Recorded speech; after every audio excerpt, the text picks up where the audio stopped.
que Él ministre nuestro ser, que Él ministre nuestra mente. En el nombre de Jesús, Señor. Padre, abrimos nuestro corazón, Señor. Nosotros cantábamos que queríamos más de ti, Señor. Cantábamos, Padre, que nuestra vida estaba en tus manos y que tú hicieras como tú quisieras, Dios. Señor, aquí está nuestro corazón, aquí está nuestra mente, Padre. Sometemos toda mente a la mente de Cristo, Padre. Toda distracción en el nombre de Jesús, Señor, la sometemos, Padre, al reino de los cielos. Por la gracia de nuestro Señor Jesucristo, Dios, te damos gracias por tu gloria, Padre, en el nombre de Jesús, Señor. Amén y amén. Puede abrir su Biblia en el libro de Primera de Samuel,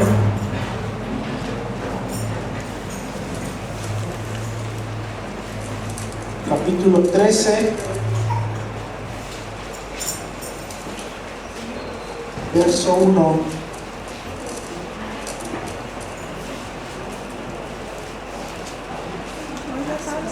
De Samuel, capítulo 13, versículo 1.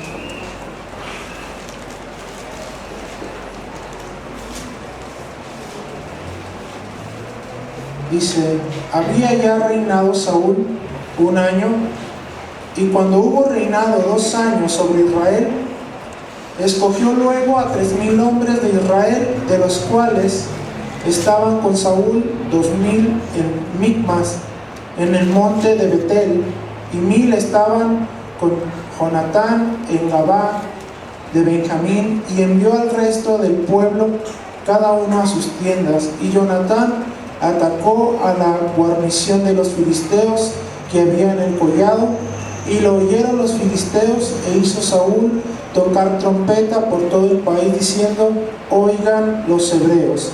Y todo Israel oyó que se decía: Saúl ha atacado a la guarnición de los filisteos, y también que Israel se había hecho abominable a los filisteos. Y se juntó el pueblo en pos de Saúl en Gilgal. Entonces los filisteos se juntaron para pelear contra Israel, 30,000 carros, 6,000 hombres de a caballo, y pueblo numeroso como la arena que está a la orilla del mar, y subieron y acamparon en Micmas, al oriente de Bet-Aven. Hasta ahí vamos a leer ahorita. Dice esta parte de la Biblia que Jonatán hizo guerra contra los filisteos y que los había atacado y los había ido, y por tal razón Saúl toca la trompeta, y esta trompeta era el inicio de la guerra. Era como, dice, para que le escucharan los hebreos, era para decirles: Jonatán ya atacó, y entonces va a comenzar la guerra. Y dice en el verso número 4: y todo Israel oyó que se decía: Saúl ha atacado a la guarnición de los filisteos, y también que Israel se había hecho como abominable a los filisteos. Esto es, que los filisteos le tenían miedo a Israel, y que los filisteos estaban enojados contra Israel. Y el pueblo de Dios estaba a punto de tener una batalla más contra los filisteos. Como que ya eran clientes, ¿verdad? Cada rato se peleaban contra los filisteos, eran sus vecinos, y todo el tiempo estaban ahí luchando. Y el pueblo de Israel una vez más se iba a enfrentar. Y el pueblo comienza a juntarse. El pueblo comienza a ir, dice, en pos de Saúl, atrás de Saúl, siguiendo a Saúl. El pueblo tenía puestos los ojos en Saúl, pero Saúl no tenía puestos los ojos en Dios. Saúl tenía puestos los ojos en sí mismo. Mire, vamos a continuar leyendo donde nos quedamos en el verso 6. Cuando los hombres de Israel vieron que estaban en estrecho, porque el pueblo estaba en aprieto, se escondieron en cuevas, en fosos, en peñascos, en rocas y en cisternas. Primero el pueblo de Israel escucha la voz, la trompeta de guerra, y entonces todos se ponen bravos, y ahora sí vamos a darle a los filisteos. Ya ganamos, Jonatán ya ganó un round, ya les dio, entonces sí vamos a ir todos contra ellos. Pero cuando vieron el número de los filisteos, ¿sabe qué comenzó a suceder? Dice que comenzaron a esconderse en cuevas. ¿En dónde más? En peñascos y hasta en los pozos, porque dicen cisterna. Yo creo que hoy lo que encontraban era una buena guarida, ¿verdad? Dicen, aquí no me encuentran, aquí me escondo y aquí no me voy. Y el pueblo de Israel comenzó a tener miedo cuando vieron el número de los filisteos. Comenzaron a huir cuando vieron el número de los filisteos.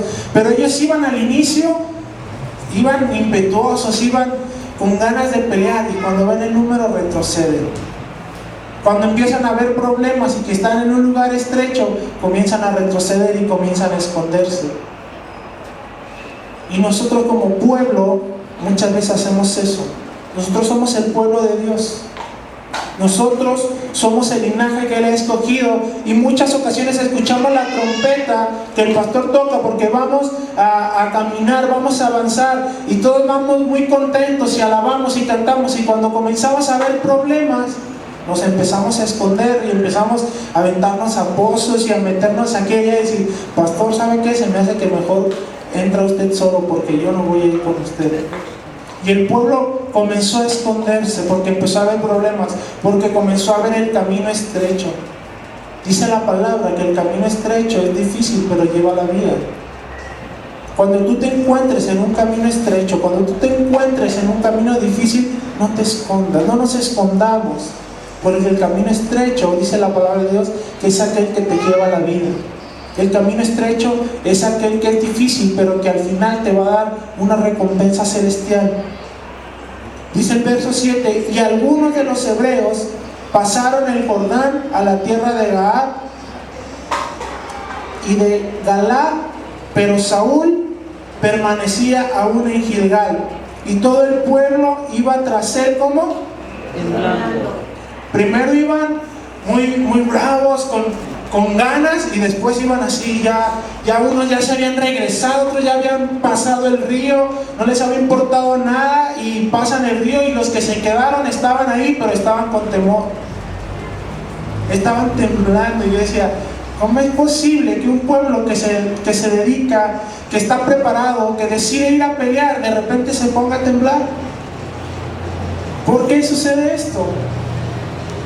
¿Por qué sucede esto? Entonces estaba el pueblo temblando. Dice, y él esperó 7 días conforme al plazo que Samuel había dicho. Pero Samuel no venía a Gilgal, y el pueblo se le desertaba. Samuel le había dicho a Saúl, espera en ese lugar y yo voy a ir. Espera en ese lugar y yo voy a ir. Pero Saúl comenzó a desesperarse. Comenzó a desesperarse porque estaba viendo que el pueblo se estaba yendo. Y el poco pueblo que tenía estaba temblando. ¿Tú cómo crees que pensaba Saúl? ¿Qué decía? Aquí me va a ir mal, quizás hasta yo voy a morir. Saúl comenzó a desesperarse cuando comenzó a ver que el pueblo se iba. Cuando el pueblo estaba temblando y se estaba yendo, Saúl comenzó a tener temor y a tener desesperación. Cuando nosotros estamos esperando algo de Dios, porque Saúl ya le había dicho cuándo a Saúl, le había dicho que esperara, pero Saúl no pudo esperar. Saúl comenzó a desesperarse, y muchas veces nosotros comenzamos a desesperarnos porque no vemos la respuesta de Dios como nosotros la queremos, o porque no vemos la respuesta de Dios cuando nosotros la necesitamos. Saúl en ese momento decía, yo ya la necesito. O sea, yo no puedo esperar a Saúl un día más, medio día más, porque cada hora que pasa, más pueblo se me está yendo. Mientras más horas está pasando, se me van 10, 20, 30. Al rato me voy a quedar yo solo. Y en nuestra vida sucede lo mismo en ocasiones. En nuestra vida estamos ahí, decimos, es que si no hago esto, si no busco yo por mi cuenta, se me va a terminar lo que hay. Es que si no comienzo yo a hacer algo, Dios se va a tardar y Dios va a llegar tarde. ¿Recuerdas cuando Jesús llega tarde con Lázaro y sus hermanos le dicen, Señor, llegaste tarde? Y dice Jesús, no he llegado tarde. Dios siempre llega justo a tiempo. Dios llega siempre justo a tiempo. A los ojos del hombre probablemente sea tarde para ti por las circunstancias que estás viviendo, por las opresiones que estás sintiendo. Yo imagino lo que es estar en la guerra y voltear y ver un montón de temblorosos y que en vez de que te apoyen comiencen a correr y algunos allá pasando el río y tú sin saber qué hacer. Yo muchas veces me he sentido así. Muchas veces me he sentido oprimido, con pruebas, en batallas, y en vez de sentir que alguien me apoya, siento que todos corren y que estoy yo solo. Y Saúl era la actitud que estaba teniendo. El verso 9 dice, entonces dijo Saúl, traedme holocausto y ofrenda de paz, y ofreció el holocausto. Y cuando él acababa de ofrecer el holocausto, he aquí Samuel que venía, y Saúl salió a recibirle para saludarle. Entonces Samuel dijo, ¿qué has hecho? Y Saúl respondió, porque vi que el pueblo se me desterraba, y que tú no venías dentro del plazo señalado, y que los filisteos estaban reunidos en Migma. Me dije, ahora descenderán los filisteos contra mí a Gilgal, y yo no he implorado el favor de Jehová. Me esforcé pues y ofrecí holocausto. Y esta predicación se llama No te digas a ti mismo. Dice en el verso 12, me dije, ahora descenderán los filisteos contra mí a Gilgal, y yo no he implorado el favor de Jehová. Me esforcé pues y ofrecí holocausto. Y aquí sucede algo. Cuando Saúl termina de ofrecer el holocausto, ¿qué sucede? Llega Samuel. Samuel no llegó tarde. Samuel llegó justo en el tiempo que Dios lo había mandado. Saúl fue el que se desesperó. Saúl fue el que no pudo esperar el tiempo de Dios. Entró en desesperación por lo que lo estaba apretando, entró en desesperación por lo que lo estaba asfixiando, por el temor que veía en los demás. Saúl comenzó a contagiarse de ese temor. Saúl comenzó a desesperarse y se dijo él mismo, no te digas a ti mismo. Muchas veces nosotros solos nos decimos, es que si no hago esto no voy a poder. Es que si no voy y pido un préstamo no voy a salir del problema. Es que si no voy a que me lean las cartas no sé qué va a estar pasando. Es que si no voy a que hagan esto por mí no voy a salir del problema. Y muchas veces nos decimos a nosotros mismos, como se dijo Saúl, y me dije, él solo se dijo. Él solo se dijo, se adelantó al tiempo que Dios tenía para él. Y es algo curioso, Saúl cada que se equivocaba no admitía sus errores. Llegaba Samuel y le decía, Saúl, ¿por qué hiciste esto? No, pues es que mira el pueblo. Saúl, ¿por qué hiciste esto si Dios te mandó otra cosa? Pues es que yo vi que era mejor. Y aquí Saúl, sabiendo que se había equivocado una vez más, sale con el profeta y dice que sale muy contento a saludarle. Si yo hubiera visto al profeta, yo me hubiera dado de tope y hubiera dicho, ¿por qué no me esperé una hora más? ¿Por qué no esperé más tiempo? Hubiera salido avergonzado, hubiera salido triste por no haber esperado. Cuando Saúl termina de ofrecer el holocausto, precisamente llega Samuel. ¿Alguna vez te ha sucedido que dices, me hubiera esperado un minuto más y otra cosa hubiera sucedido? Eso le pasó a Saúl. Pero no salió aún así con la actitud correcta. Saúl salió como si nada y le dijo, no, pues es que yo tengo justificación porque yo sentí que los filisteos ya venían contra mí y tú no llegabas, es tu culpa porque llegas tarde, Saúl. Ponle pila al reloj para que no andes llegando tarde. Yo sentí y me dije a mí mismo. Dice el verso 11, entonces Samuel dijo, ¿qué has hecho? ¿Qué has hecho? ¿Por qué hiciste esto? Y Saúl respondió: porque vi que el pueblo se me desertaba, y que tú no venías dentro del plazo señalado, y que los filisteos estaban reunidos en Micmas. Mas me dije: ahora descenderán los filisteos contra mí a Gilgal, y yo no he implorado el favor de Jehová. Me esforcé pues y ofrecí el holocausto en sus fuerzas. Samuel se esforzó en sus fuerzas. Entonces Samuel dijo a Saúl: locamente has hecho. ¿No guardaste qué? El mandamiento de Jehová. ¿Quién era el que le había dicho que esperara? Samuel es quien le había dicho que esperara. La diferencia es que Samuel no era cualquier persona. Samuel era el profeta de Dios. Entonces, todo lo que Samuel hablaba es como si Dios lo hablase, porque Samuel hablaba lo que Dios quería para su pueblo. Por eso es por lo que Samuel le dice: no has obedecido el mandamiento de Jehová, no guardaste el mandamiento de Jehová tu Dios, que Él te había ordenado.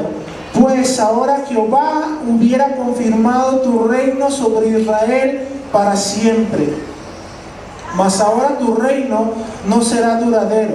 Jehová se ha buscado un varón conforme a su corazón, al cual Jehová ha designado para que sea príncipe sobre su pueblo, por cuanto tú no has guardado lo que Jehová te mandó. Y levantándose Samuel, subió de Gilgal a Gabá de Benjamín, y Saúl entró. Y Saúl contó la gente que se hallaba con él, como 600 hombres. Y quedó muy poca gente con Saúl. Pero lo importante, lo medular aquí es que Samuel dice: tú te equivocaste, Saúl. Tú te dijiste a ti mismo que era lo correcto. No esperaste en Dios. No esperaste en Dios. Desobedeciste el mandamiento de Dios, y por lo tanto tu reino va a terminar. Y le dice: si tú hubieras obedecido el mandamiento de Dios, hoy mismo tu reino se habría confirmado. Pero por tu desobediencia tu reino se acortó, y Dios se ha hecho de un varón conforme a su corazón. Pero eso ya había sucedido mucho antes. David ya había sido ungido antes. Dios ya había previsto lo que iba a suceder. Dios no tenía prisa porque David fuera el rey. Si Samuel hubiera obedecido, si Saúl hubiera obedecido, entonces Saúl hubiera permanecido en el reino. Pero no fue así. Dios ya se había provisto de David, pero Dios estaba guardando a David para el tiempo indicado. Como Saúl no obedece, entonces se acelera el tiempo de David y entra David. Y dice que ha sido conforme al corazón de Dios. Y cuando yo estaba preparando la predicación, decía: Señor, ¿qué es un hombre que sea conforme a tu corazón? ¿Por qué dice? En la Biblia, David es la única persona de la que se habla que tenía un corazón conforme al corazón de Dios. Y dice: Señor, ¿qué se necesita para tener un corazón conforme a tu corazón? Y buscando, yo veía que en la Biblia la palabra corazón es muy amplia cuando se utiliza. Habla del centro de la persona, del donde tú pones lo más importante. Habla de la personalidad de la persona. Dice la palabra de Dios, dice Jehová: y yo me haré de pastores conforme a mi corazón. Esto es que Dios iba a buscar pastores conforme a su personalidad, conforme a la forma que Él es.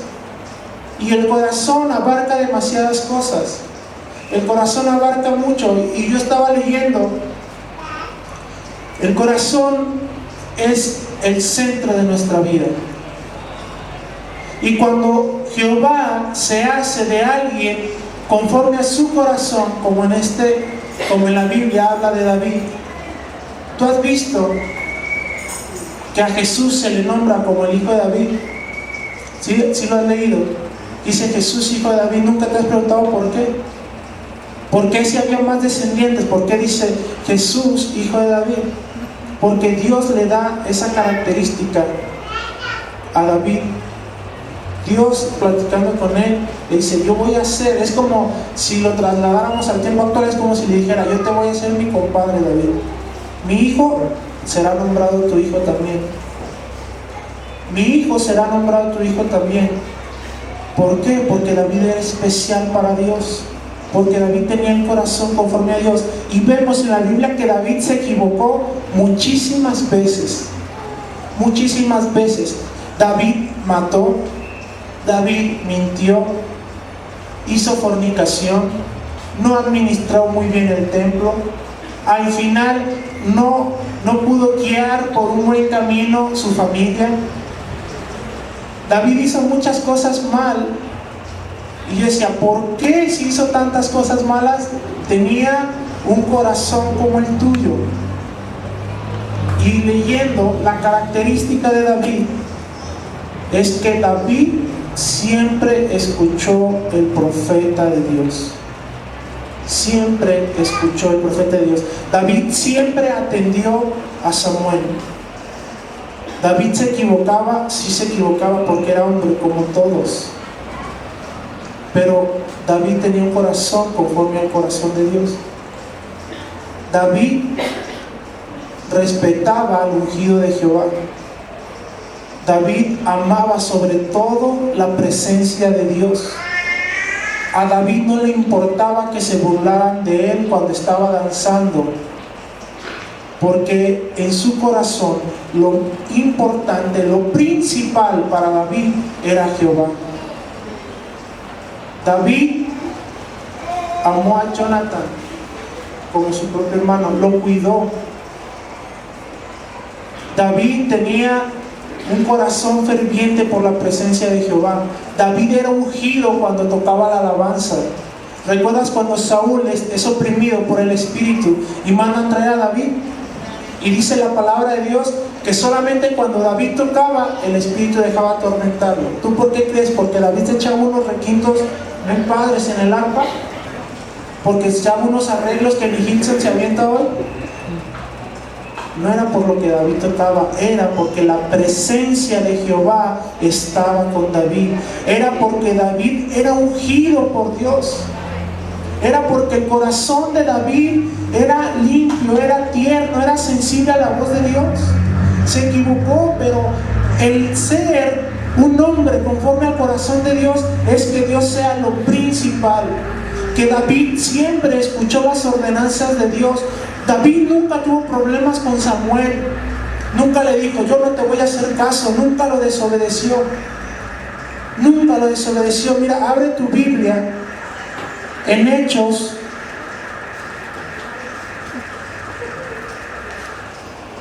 Capítulo 13.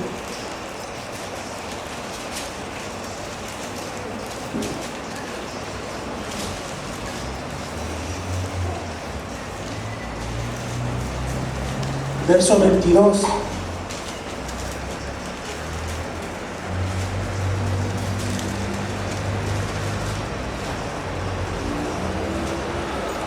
Aquí está hablando Pablo, y Pablo dice algo, dice, desde el 21, luego pidieron rey, está hablando del pueblo de Israel, y Dios les dio a Saúl, hijo de Cis, varón de la tribu de Benjamín, por 40 años.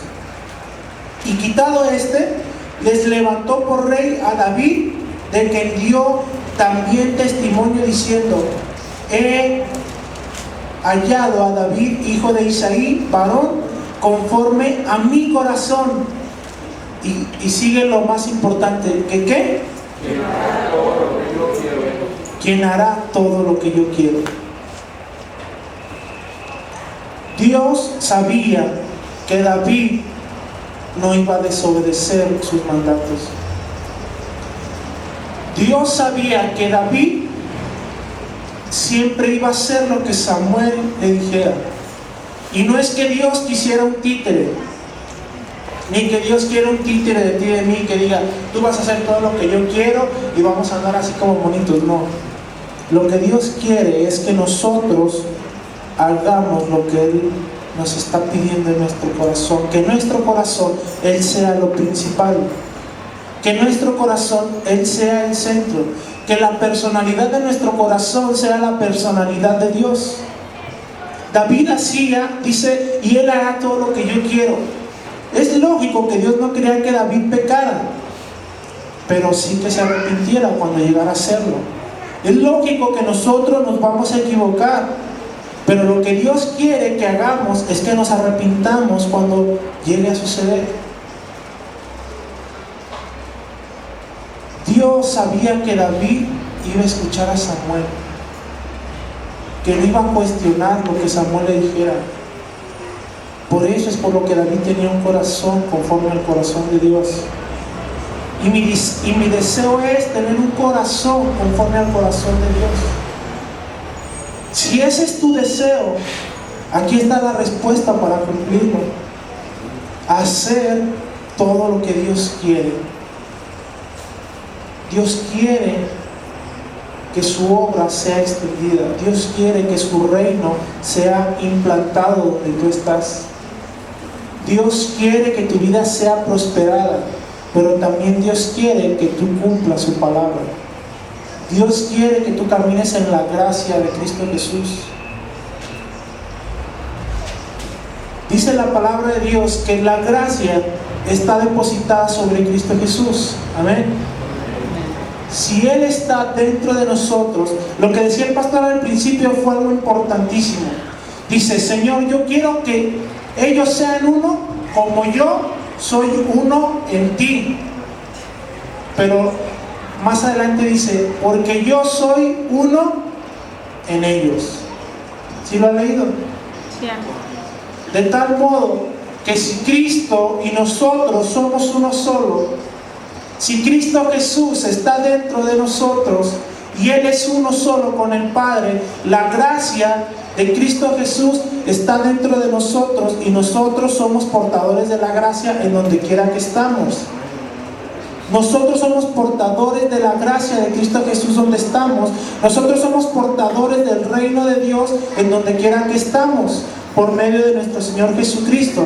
Pero aquí lo que está hablando de David no es que tú estés todo el tiempo: Señor, ¿qué hay que hacer? Señor, tú haz, Señor, esto. No, Dios está viviendo dentro de nosotros. El Espíritu Santo está revelando su obra en tu corazón, está revelando su gracia en tu corazón, de tal modo que cuando tú llegas a un lugar, tú no tienes que esforzarte, porque la misma gracia va a contagiar a las demás personas donde tú estás. Esto es por la gracia de nuestro Señor Jesucristo. No es por lo que nosotros hicimos, sino porque es lo que Él ha depositado en nosotros. La gracia de nuestro Señor Jesucristo está en nosotros, dentro de nosotros. Nosotros irradiamos gracia de Dios. Nosotros irradiamos presencia de los cielos, el reino de los cielos. Dice la palabra de Dios que Él quiere manifestar su gloria, que aún la creación está anhelando que su gloria sea manifiesta. ¿Y sabes a través de quién quiere manifestar la gloria? A través de ti, a través de mí. David sabía que había sido ungido. David fue ungido en 3 ocasiones. Primero, cuando llega Samuel a su casa, que se les olvida que tenía un hijo más, y que es ahí donde Dios le dice: no veas, Samuel, el físico, porque yo veo el corazón. David desde pequeño tenía un corazón tierno, un corazón manejable. David desde pequeño se había preocupado por las ovejas, había peleado. En segunda ocasión, la tribu de Judá unge a David como su rey. Unos cuantos nada más. Dios te ha ungido, Dios ungió tu corazón. Dice la palabra de Dios que Él nos vio y nos escogió desde el vientre de nuestra madre, y que fuimos predestinados desde antes de la fundación del mundo. Esa fue la primera vez que Dios te ha ungido. Esa es la primera vez que tú has sido ungido, desde que tú eres concebido, desde antes de la fundación del mundo. Dios ya sabía para qué había sido tú creado. David en esa ocasión es ungido. Por segunda ocasión, David es ungido por la tribu de Judá solamente, no todo el pueblo de Israel. Una parte del pueblo estaba con Saúl, pero otra parte del pueblo estaba con David, porque estaban reconociendo la mano de Dios sobre David. David no era cualquier persona. David había vencido a Goliat. ¿Tú crees que no era famoso David? Desde pequeño David siempre estaba con Saúl. David era el músico de Saúl, el músico personal de Saúl. Así es que David no era cualquier persona. David era reconocido dentro del pueblo. En esa ocasión, cuando David es ungido por segunda vez, y que no es todo el pueblo quien está ahí, pero es ungido como rey, comienza una etapa importante de David, así como puede comenzar en tu vida. Esa segunda unción de David se compara con tu casa, con tu trabajo, con tu escuela. Tú eres ungido donde tú estás. Tú eres ungido donde tú trabajas, donde tú estudias. Tú debes de contagiar al que está a tu alrededor. Quizá tú no has sido ungido delante de toda la iglesia, pero Dios ya te ungió. Dios ya te preparó desde antes. No debemos de esperar a que el pastor nos unja aquí delante, o el pastor nos dé un nombramiento para nosotros ser luz. David no era el rey de Israel todavía, y David ya hacía cosas que Dios le ordenaba. David ya había librado al pueblo de Goliat. David ya estaba siendo el rey de la tribu de Judá. Tú en ese lugar donde estás debes de ser unción para los que te rodean. Debes de irradiar la gracia que ha sido depositada donde tú estás. Es difícil, quizá es lo más difícil. ¿Por qué? Porque el primer paso, cuando Dios te habla por primera vez, te emocionas y dices, wow, Dios me escogió y todo. Pero queremos que el segundo paso sea la tercera unción, que fue para todo el pueblo. Y la transición entre la primera unción y la tercera es la difícil. ¿Por qué? Porque David no había sido ungido para todo el pueblo, sino para unos cuantos nada más. Y cuando Dios te habla, tú quieres que inmediatamente se haga delante de todo el pueblo, delante de toda la iglesia, o que todos nos vean y que todos sepan quién soy. Pero hay que pasar por la segunda unción, que es tu casa. Hay que pasar por la segunda unción, que es tu trabajo. Hay que pasar por la segunda unción, que es tu escuela. Esa es la segunda unción. Esa es la unción difícil de superar, cuando no todos lo ven. Saúl quería que todos lo vieran. Saúl quería hacer lo que él quería. Saúl no quería esperar el tiempo de Dios. David pudo haberse levantado en contra de Saúl y matarlo para quedar como rey, y entonces pronto hubiera quedado David. Mas sin embargo nunca lo hizo. Al contrario, nunca tocó la vida de Saúl. Eso es un hombre con el corazón de Dios. Aquel que no busca una promoción por sí mismo, sino que espera el tiempo de Dios adecuado. Aquel que dice, no me importa, Señor, quizás si no me ven. No me importa quizás si no ven que yo lavo el baño en la iglesia o que barro. No me importa, Señor. Yo sé que lo que estoy haciendo es para ti. Y ese era el corazón que tenía David. Por eso Dios dice, yo me he hecho de un hombre conforme a mi corazón, que hará lo que yo quiero. Saúl nunca sabía esperar. Saúl siempre se movía en lo que él mismo se decía. Saúl siempre se movía en lo que sentía. David no. David se movía en los tiempos de Dios.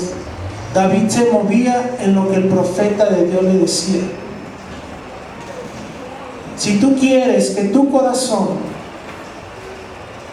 sea conforme al corazón de Dios, debemos de escuchar la voz de Dios y obedecerla. No es sencillo, porque muchas veces nos va a pasar como le pasó a Saúl. Y me dije,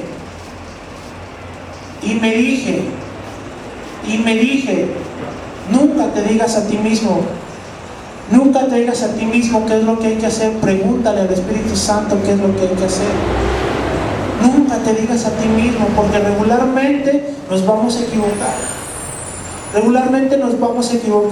Lo importante es el Espíritu Santo, ¿qué hay que hacer? Espíritu Santo, ¿qué es lo que quieres que haga? Señor, ¿qué es lo que quieres que yo realice? Es difícil, sí lo es, pero si logramos hacer eso, vamos a tener corazones conforme al corazón de Dios. ¿Sabes que yo no encontré algo predominante en David que yo dijera, wow, pues es que hizo un super holocausto, o hizo esto, o hizo lo otro? En ese versículo, en Hechos, es lo único que dice, que David tenía un corazón conforme al de Dios, porque Dios sabía que él iba a hacer lo que Dios quería. No hay otro requisito más que hacer lo que Dios quiere. Hacer lo que Dios quiere. Ahora, ¿cómo sabemos qué es lo que Dios quiere? Por medio de Cristo Jesús. Porque decía Cristo Jesús, yo no hago ¿qué? Lo que yo quiero.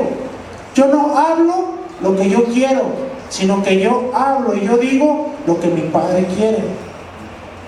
De tal modo que Jesús tenía el corazón conforme al corazón de Dios. Jesús tenía el mismo corazón de Dios. Pero Jesús sí lo reveló y dijo, yo no hago lo que yo quiero, yo hago lo que mi Padre quiere.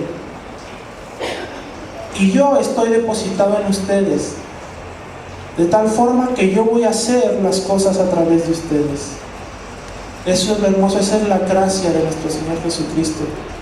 Porque si tú analizas y si tú dices, creo que está difícil hacer lo que Dios quiere, entonces sí, pero es porque te estás diciendo a ti mismo, y ocupas no decirte a ti mismo, ocupas negarte a ti mismo para que el Espíritu Santo haga las cosas en nosotros. Ocupas negarte a ti mismo para que el Espíritu Santo realice las cosas en tu corazón. Y esto es lo único que habla Dios. Dice, porque Él hará lo que yo quiero que haga. Porque Él hará lo que yo quiero que haga. Y decía, Señor, yo quiero tener un corazón conforme a tu corazón. Yo no quiero decirme a mí mismo, Padre, yo quiero hablar lo que tú quieres que yo haga. Yo quiero hacer lo que tú quieres que yo haga. Y Dios me decía, entra en la gracia de mi Hijo Jesús, porque Él lo va a hacer en tu vida. Y no me dio más. Siempre me decía, métete en la gracia de mi Hijo Jesús, porque Él lo va a hacer a través de ti. Métete en la gracia de mi Hijo Jesús, porque Él lo va a hacer a través de ti. Y yo quiero que tú te quedes con eso el día de hoy. Métete en la gracia de nuestro Señor Jesucristo, porque Él lo va a hacer a través de ti.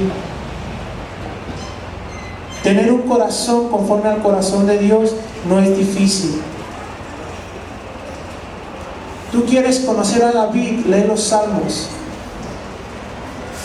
Los Salmos fueron hechos como himnos, como cánticos, como poesía. Y yo leía los Salmos porque yo quería conocer a David. Yo dije, ¿qué hizo David? ¿Qué tenía él de especial? Y yo estaba leyendo los Salmos y yo veía cómo él en todo decía, Señor, no hay cosa más importante que tu presencia para mí. Señor, lo que más amo es estar en tu presencia. Mejor es un día en tu casa que 1000 fuera de ellos. Mi corazón se muere si tú no estás. Mi corazón anhela tu presencia. No apartes de mí tu presencia en momentos de aflicción, decía David. Mis huesos se secan si tu presencia no está conmigo. Lo único que yo encontré en David era un corazón anhelante y sediento por la presencia de Dios. Se equivocaba, sí, pero su corazón siempre, siempre, siempre anheló sobre todo la gloria de Jehová, el Espíritu Santo de Dios. Eso era lo que tenía David y que Dios veía. Dios puede ver eso en nosotros. Dios puede ver eso en nosotros. Dios puede ver eso en ti. Que el anhelo, el fervor de tu corazón, por lo que tu corazón está ardiendo, sea la presencia de Dios. Más que cualquier cansancio, más que cualquier tribulación, más que cualquier problema. David decía: Señor, líbrame de mis enemigos. Mira cómo se han juntado. Mira cómo se han juntado contra mí. Mira cómo quieren matarme. Mira cómo desean mal para mí. Pero David siempre buscó la justicia de Dios. Decía: no soy yo, Señor, eres tú. Tú eres mi guerrero, tú eres mi justiciero. A él nada le costaba mandar y matar a miles de soldados o hacer una guerra, pero él decía, él se refugiaba en la presencia de Dios. Eso tenemos que hacer nosotros, refugiarnos en la presencia de Dios. Buscar la presencia de Dios. Arrodillarnos ante la presencia de Dios. Que el fuego de nuestro corazón sea la presencia de Dios. Belén, ¿puedes pasar, por favor? Que el fuego de nuestro corazón sea siempre la presencia de Dios. Yo te pido que te pongas de pie, por favor.